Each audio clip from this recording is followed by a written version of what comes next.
ओम शांति। थोड़ा सोचिए, अगर कोई आपके पास आता है और ये बोलता है कि स्वर्ग का आना ऐसा निश्चित है जैसे कि मौत का आना, तो आप क्या महसूस करेंगे उस समय? अंदर से होप प्रत्यक्ष होंगी, क्योंकि एक नेचुरल लॉ है। रात के बाद दिन होता है, सर्दी के बाद वसंत होता है, मौत के बाद एक नया जन्म आता है। ये पूरा विश्व एक चक्र के हिसाब से घूमता है। जब भी हम इस बात को समझते हैं तो हमारा डर मिट जाता है। एक कहावत है ना कि जैसे आपके संस्कार है वैसे आपको संसार की अनुभूति होंगी। जैसे संस्कार वैसे संसार। तो शुरू शुरू में साकार ब्रह्मा बाबा को जब विजन्स हुए थे तो उनका एक विनाश का विजन हुआ था, साक्षात्कार। एक नई दुनिया का साक्षात्कार हुआ था और खुद का भविष्य स्वरूप का साक्षात्कार हुआ था। तो हम अपने लिए लेवे ये बात, तो एक समझ की बात है कि जब पुरानी खत्म होती है तब जगह बनती है नई दुनिया स्थापन करने के लिए। लेकिन नई दुनिया में आने के लिए हमको कैसे संस्कार इमर्ज करने हैं? सभी नया संसार तो चाहते हैं, लेकिन कौन से संस्कार के आधार पे नया संसार बनता है? और यही शिव बाबा आकर के सिखा रहे हैं बच्चों को। बाबा आकर के याद की यात्रा, योग का अभ्यास सिखा रहे हैं, क्योंकि शिव बाबा एवर प्योर है, सतो प्रधान है। तो शिव बाबा एक निष्काम सेवाधारी है। बच्चों को ज्ञान देता है, यज्ञ रचता है, विश्व का मालिक बना देता है, स्वराज्य अधिकार बनाता है। लेकिन खुद शिव बाबा आकर के नई दुनिया में राज्य नहीं करता है। मेहनत तो सब कुछ करता है नई दुनिया लाने के लिए, लेकिन वो खुद राज्य भाग्य नहीं प्राप्त करता है। तो निष्काम माना जो व्यक्ति को कोई आउटकम ना मिले, रिजल्ट ना मिले।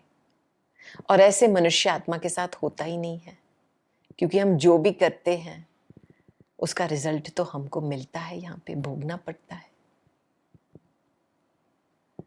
लेकिन हाँ, ये हम निस्वार्थ बन सकते हैं जब उस एक शिव बाबा जो निष्कामी है, पवित्र है, जब हम उस एक के साथ योग लगाते हैं तो हमारे संकल्प संस्कारों का जो बीज है वो सतो प्रधान बनते हैं।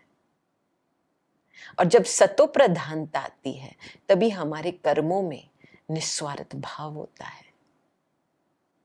औरों के उद्धार के लिए, औरों के कल्याण के लिए एक भावना प्रकट होती है,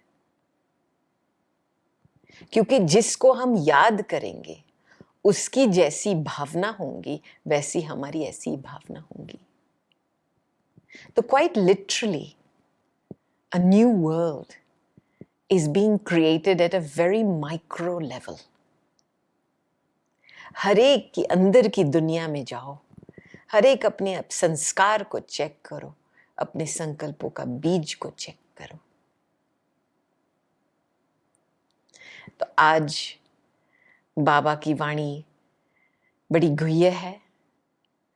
बाबा निष्काम सेवाधारी उस रूप में आकर के कैसे हमको उन्नति दे रहे, प्रेरणा दे रहे, बच्चे मेरे समान बनो। हमको बाबा की महिमा मिलती है, लेकिन हम बाप का कर्तव्य तो नहीं कर सकते हैं। तो बाबा हमको ऐसी इंस्पिरेशन देते हैं कि निस्वार्थ सेवाधारी बनो सभी के उद्धार के लिए। तो जब वो दैवी गुण और शक्ति जो हम उस योग और याद से प्राप्त करते हैं हमारे जीवन में आते हैं, तो वो एक नया वृक्ष की जड़ें बनती हैं। बहुत लोग अच्छा काम कर रहे हैं दुनिया में, लेकिन एक होता है अच्छा काम, दूसरा होता है श्रेष्ठ कर्म। और श्रेष्ठ कर्म तब होता है जब बीज श्रेष्ठ संकल्प और श्रेष्ठ संस्कार का होता है। और वो तब होगा जब एक शिव बाबा के साथ योग लगाएंगे, क्योंकि वो ही बीज है नया संसार के लिए। God is everything. The ocean of love, the ocean of peace, the ocean of power, ocean of light. तो पूरी डीएनए स्वर्ग की शिव बाबा में है। और वही ज्ञान आदि मध्य अंत का ज्ञान आकर के बच्चों को समझा रहे हैं। तो हम जितना उस ज्ञान को धारण करते हैं, खुद को सेल्फ रियलाइज करते हैं, खुद को लायक बनाते हैं, खुद के वो सतो प्रधान संस्कार इमर्ज करते हैं, तब तो वो नशा रहता है कि अवश्य हम अपने लिए एक नई दुनिया बना रहे हैं। वो होप रहती है हार्ट में। और जब भी कोई एक पावरफुल विजन होता है नई दुनिया का, नए संसार का, तो आप कुछ भी झेलेंगे, कुछ भी बर्दाश्त करेंगे, क्योंकि एक विजन है ना। जब विजन नहीं होता है तब डर रहेगा, क्या होगा क्या होगा। तो चलो आज बाबा की मीठी वाणी सुनते हैं। बाबा बोले, मीठे बच्चे, इस दुनिया में निष्काम सेवा केवल एक बाप ही करता है। बाकी तुम जो भी कर्म करते हो उसका फल अवश्य मिलता है। ओम शांति। जो बच्चे कहते हैं बाबा भी वही कहते हैं। बच्चे कहते हैं बाबा तुम्हें पाके हम स्वर्ग के मालिक बनते हैं। बाप भी कहते हैं बच्चे मन मना भव, ये है बीज। स्वर्ग का मालिक बनना है तो पहले बीज को सतो प्रधान बनाना है। तो बाप भी कहते हैं बच्चे मन मना भव। बात एक ही हो गई। मनुष्य सब पूछेंगे कि ब्रह्मा कुमार कुमारिया को इस सत्संग में जाकर क्या मिलता है। तो ब्रह्मा कुमार कुमारिया कहते हैं हम बाप दादा से विश्व के मालिक बनते हैं। विश्व का मालिक और कोई बन ना सके। ये कितनी अच्छी बात है। विश्व का मालिक बनने की तो बाद की बात है, पहले खुद का मालिक बनो ना। When you feel a sense of self sovereignty inside, कि हाँ ये भी एक शरीर, ये ऑर्गन्स और मेरे सूक्ष्म जो कर्मेंद्रियां है, मन बुद्धि संस्कार, उसके ऊपर मैं आत्मा विराजमान हूँ। जब सेल्फ कंट्रोल आता है तब तो हम स्वराज्य अधिकारी बनते हैं।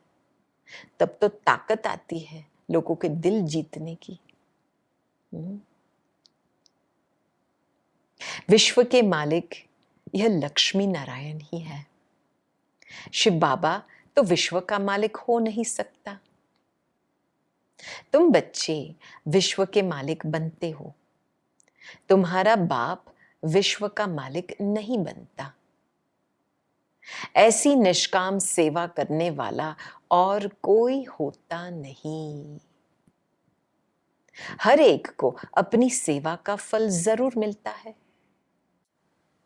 भक्ति मार्ग में वह किसी भी प्रकार से जो कोई कुछ भी करते हैं, सोशल वर्कर हो भी, सेवा का फल जरूर मिलता है।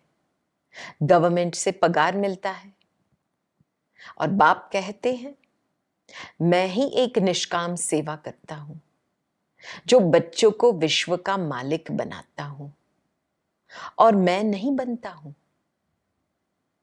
बच्चों को सुखी करके सुख धाम का मालिक बनाए, 21 जन्मों का सुख दे, फिर मैं अपने निर्वाण धाम में वापस वानप्रस्थ अवस्था में बैठ जाता हूं। वानप्रस्थ तो मूल वतन को ही कहेंगे। रियल रिटायरमेंट,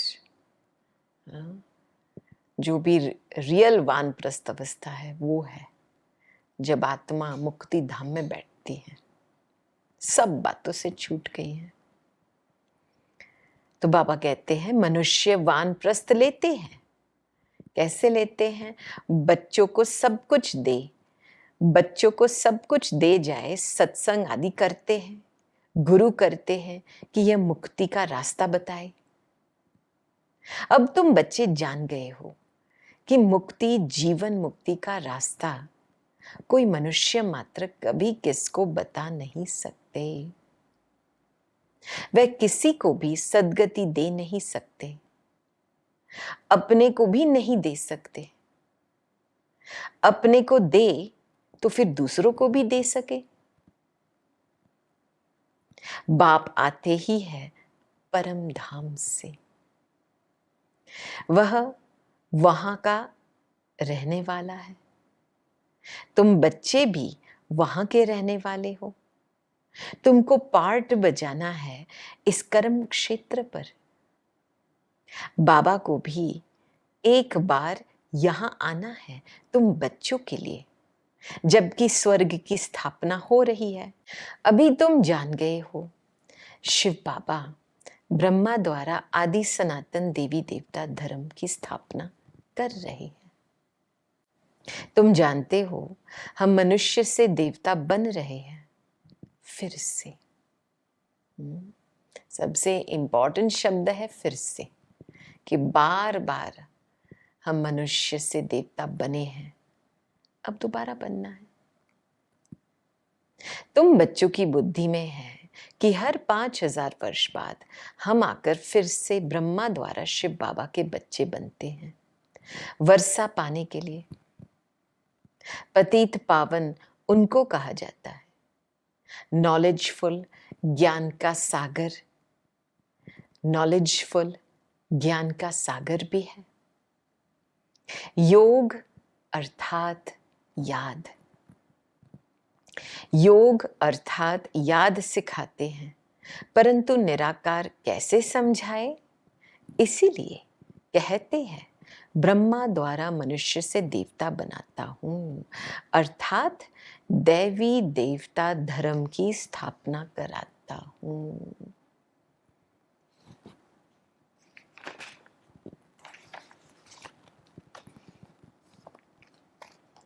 अभी बाबा हमको वर्षे की स्मृति दिलाते हैं कि हम बच्चों को योग में क्या मिलता है बाबा से। स्नेह मिलती है, शक्ति मिलती है, वापस हमको हमारी शांति मिलती है, सुख मिलता है, आनंद मिलता है। यही सब चीजें वर्षा बाबा दे रहा है ना। तो अभी तुम बच्चे जानते हो कि हम बाबा से स्वर्ग का वर्षा ले रहे हैं। तो ऐसे वर्षा देने वाले बाप को कितना याद करना चाहिए। तुम जितना जास्ती याद करेंगे, एक तो वर्षा मिलेगा और दूसरा तुम पावन बनेंगे। ये याद और योग में रहने के दो फायदे। एक तो एक सूक्ष्म में वो वर्षा मिलता है, हमारा स्वराज्य का वर्षा मिलता है, साथ साथ में पुरानी आदतें भी छूटती हैं, हम पावन बनते हैं। जो इम्प्योरिटीज है, जो खाद है आत्मा में, वो निकल जाती है योग की अग्नि में। तो दो फायदे मिलते हैं, वर्षा मिलता है, पावन भी बनते हैं। तो बाप कहते हैं मैं आया हूं सबको वापस ले जाने। तुम जानते हो मौत सामने खड़ा है, विनाश तो जरूर चाहिए, विनाश बगैर सुख शांति कैसे हो? जब कोई लड़ाई आदि लगती है तो मनुष्य यज्ञ आदि रचते हैं, लड़ाई बंद हो जाए। तुम ब्राह्मण कुलभूषण जानते हो, विनाश तो जरूर होगा। अभी तो सभी के भविष्यवाणी सभी बोल रहे हैं, कितने लोगों की अलग अलग भविष्यवाणी आ रही है कि विनाश हो रहा है, सामने दिखाई दे रहा है अभी दुनिया में। नहीं तो स्वर्ग के गेट कैसे खुलेंगे? सब स्वर्ग में तो नहीं आएंगे। जो पुरुषार्थ करेंगे वही चलेंगे, बाकी जाएंगे मुक्ति धाम। स्पिरिचुअल पुरुषार्थ, सतो प्रधान पुरुषार्थ, माना उस एक बाप की याद से शक्ति प्राप्त करके, गुण प्राप्त करके हम अपनी डिविनिटी, डिवाइन संस्कार को इमर्ज करें। तो जब वो सेल्फ रियलाइजेशन होता है तो ये शरीर भी एक प्रैक्टिस ग्राउंड बनता है। दिव्य गुणों का प्रैक्टिस, मुख से मीठा बोलना, धीरे बोलना, आंखों से मीठी दृष्टि देना, हाथों से श्रेष्ठ कर्म करना, तब तो एक नया संसार आएगा ना। तो बाबा कहते हैं, यह किसको भी पता न होने के कारण कितना डरते हैं, शांति के लिए कितना धक्का खाते हैं, कॉन्फ्रेंस करते रहते हैं। सिर्फ तुम ब्राह्मण ही जानते हो सुख धाम, शांति धाम की कैसे स्थापना हो रही है। विनाश के सिवाय स्थापना हो न सके। तुम अभी त्रिकालदर्शी बने हो, तीसरा नेत्र ज्ञान का मिला है। वह तो कहते रहते हैं पीस कैसे हो, अर्थात कोई भी लड़े नहीं। सभी कहते हैं वननेस हो, हाँ, सभी एक हो जाए। एक ही बाप की मत ले कि हम सब एक बाप के बच्चे, भाई भाई है, तो वननेस हो जाएगी। लड़ाई झगड़ा क्यों होता है? हर एक अपने आप को ऑर्फन समझते हैं ना। हाँ? जब बाप की स्मृति, माँ बाप की स्मृति नहीं रहती तो कोई धनी धोड़ी रहती नहीं है, तो आपस में लड़ाई झगड़ा होती है। लेकिन जब ये स्मृति रहती है कि हम सब आत्माएं एक बाप के हैं, तो एक भाई भाई की फीलिंग रहती है। एक बाप के बच्चे हैं तो आपस में लड़ना नहीं चाहिए। तुम अब समझते हो, एक राज्य सिर्फ सतयुग में ही था, वहां सुख शांति सब था। यह सब बातें तुम्हारी बुद्धि में हैं, नंबरवार पुरुषार्थ अनुसार। समझते हैं बरोबर, हम सतयुग में राज्य करते थे, बहुत सुख था, अद्वैत धर्म था। यह ज्ञान किसको है नहीं। इस समय तुम नॉलेजफुल बनते हो, बाप तुमको आप समान बनाते हैं। जो बाप की महिमा, वही तुमको बनना है। सिर्फ दिव्य दृष्टि की चाबी बाप के पास रहती है। बाप ने बताया है, भक्ति मार्ग में मुझे काम करना पड़ता है। जो जिसकी पूजा करते हैं, मैं उनकी मनोकामनाएं पूरी करता हूं। यहां भी दिव्य दृष्टि का पाठ चलता है। बाप ने जैसे कल्प पहले समझाया था, वैसे ही बैठ समझाते हैं। बाबा हमको मनुष्य से देवता बनाते हैं। ये भी एक वंडर की बात है कि बाप हमारे लिए आए हैं, ज्ञान सिखा रहे, केवल हमारी मनोकामनाएं नहीं पूरी करते हैं, लेकिन हम पूरा परिवर्तन करते हैं, मनुष्य से देवता बना रहे हैं हमको। अभी बाबा कहते हैं ये पूरा खेल कैसा है? सुख दुख का खेल बना हुआ है। इस हिस्ट्री ज्योग्राफी का किसको भी पता नहीं है। लक्ष्मी नारायण को यह राज्य कैसे मिला? किसको पता नहीं है? तुम छोटे छोटे बच्चे समझते हो यह लक्ष्मी नारायण सतयुग में राज्य करते थे।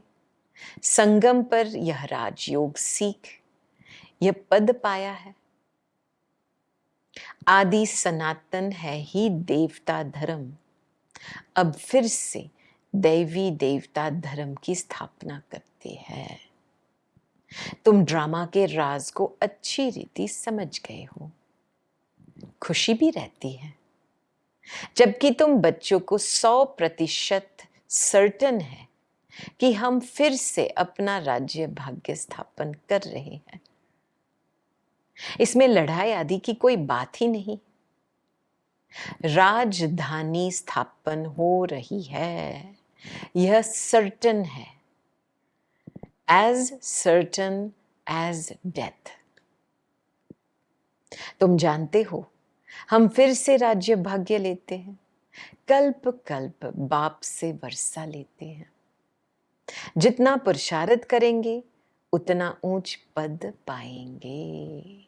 अच्छा, आज का वरदान, पुराने संस्कार रूपी अस्थियों को संपूर्ण स्थिति के सागर में समाने वाले समान और संपूर्ण भव। बाप समान व संपूर्ण बनने के लिए सृष्टि की कयामत के पहले अपनी कमजोरियों और कमियों की कयामत करो। कोई भी उलझन का नाम निशान न रहे, ऐसा अपने को उज्जवल बनाओ। जैसे जन्म परिवर्तन के बाद पुराने जन्म की बातें भूल जाती है, ऐसे पुरानी बातों को, पुराने संस्कारों को भस्म करो। अस्थियों को भी संपूर्ण स्थिति के सागर में समा दो, तब कहेंगे समान और संपूर्ण। स्लोगन, विस्तार को सार में समाने की, विस्तार को सार में समाने की जादूगरी सीख लो तो बाप समान बन जाएंगे। तो ये ब्लेसिंग और स्लोगन में आज की मुरली की विधि है कि पुरानी बातें ऐसे भूल जाए। नया जन्म लिया है, हम ईश्वर की संतान हैं, तो तब हमको अपनी संपन्नता महसूस होगी। और जो विस्तार है उसको सार बनाने की जादूगरी जब हम सीखते हैं, तब हम जैसे बाप समान बन गए। ओम शांति शांति शांति।